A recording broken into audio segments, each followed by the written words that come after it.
talaga ay iyaking malubha. Pero sabi ko kanina, hindi ako iiyak muna kasi kailangan kong tapusin yung set ko.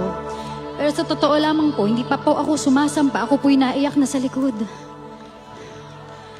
Sapagkat damang-dama ko po ang pagmamahal ng Diyos ngayong gabi para sa ating lahat.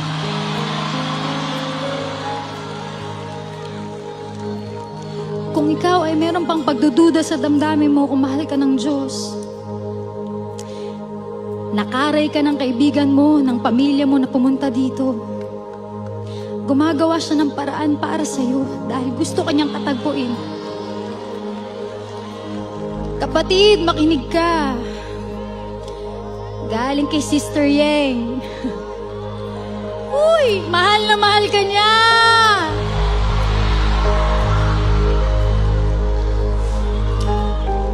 Napakabuti ng Panginoon. There are times in our lives, maalala ninyo, pwede naman talagang lumubha yung resulta ng ating mga desisyon. Pero somehow, inadya tayo ng Panginoon sa kapahamakan. Alam nyo yan kung kailan yung mga moments na yon in your lives na talagang kabutihan ng Panginoon ay showed up for you. Maybe through another person by lending a helping hand.